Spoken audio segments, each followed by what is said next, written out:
السلام علیکم ورحمۃ اللہ وبرکاتہ۔ آئیے ناظرین سنتے ہیں مولانا جرجی صاحب کے منہ سے۔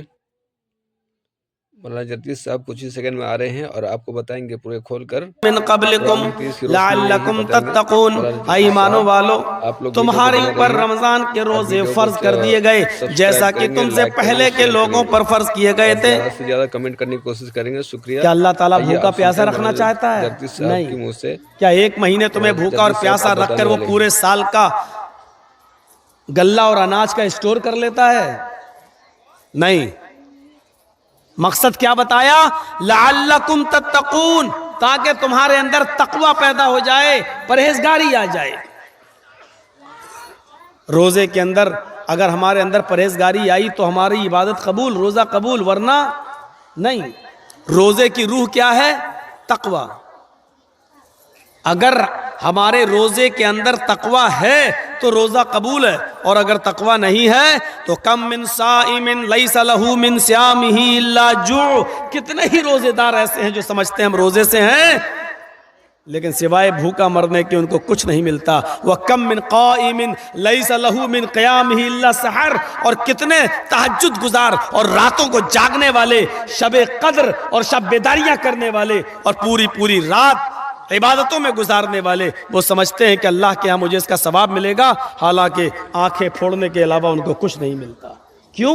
کیونکہ روح نکل گئی، تقوی نہیں۔ بخاری شریف کے اندر وہ ایک واقعہ ہے اور بڑا مشہور واقعہ ہے۔ قیامت کے دن ایک ایسے آدمی کو لایا جائے گا جس کی گردن جنگ میں، جہاد میں کٹ گئی ہوگی، وہ قتل کر دیا گیا ہوگا۔ میدان محشر میں اس کو لایا جائے گا۔ اللہ تعالیٰ پوچھے گا میں نے تجھے زندگی دی تھی، بتا بندے تو نے میری زندگی کو کیا کیا، میری دی ہوئی زندگی کا کیا کیا؟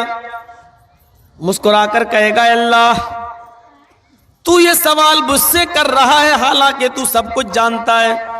تو نے ہمیں زندگی دی، میں نے اپنے بیوی بچوں کو چھوڑا، میں نے گھر مکان کو چھوڑا، میں نے بلڈنگوں کو چھوڑا، میں نے زمین و جائیداد چھوڑی، میں تیری راہ میں نکلا، میں نے جنگ کی اور کئی کافروں کی گردنوں کو میں نے اڑایا، اور لاسٹ میں بھی مارا گیا۔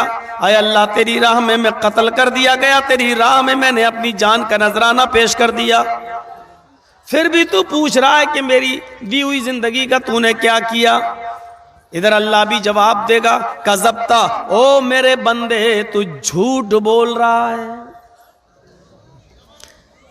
وہ کہے گا اے اللہ کیا یہ سچ نہیں ہے کہ میں اپنے بیوی بچوں کو چھوڑ کر میدان جنگ میں نکلا؟ اللہ کہے گا سچ ہے۔ کیا یہ سچ نہیں ہے میں نے زمین و جائیداد چھوڑی، گھر و مکان چھوڑا، بلڈنگیں چھوڑی؟ اللہ کہے گا یہ بھی سچ ہے۔ وہ کہے گا اے اللہ کیا یہ سچ نہیں ہے کہ میں تیری راہ میں میدان جنگ میں لڑا؟ کیا میں کافروں کے اندر نہیں گھسا؟ اللہ کہے گا یہ بھی سچ ہے۔ وہ کہے گا اے اللہ کیا میں نے کافروں کی گردنیں نہیں اڑائیں؟ اللہ کہے گا اڑائی ہیں، یہ بھی سچ ہے۔ اے اللہ کیا پھر ایک کافر کی تلوار میری گردن پر نہیں چلی؟ کیا میں مارا نہیں گیا؟ اللہ کہے گا یہ بھی سچ ہے۔ ایک کافر کے ہاتھوں تو بھی مارا گیا، تو اے اللہ پھر میں جھوٹ کہاں بول رہا ہوں؟ اللہ کہے گا یہ سب سچ ہے لیکن یہ جھوٹ ہے کہ تو میری راہ میں لڑا، تو میری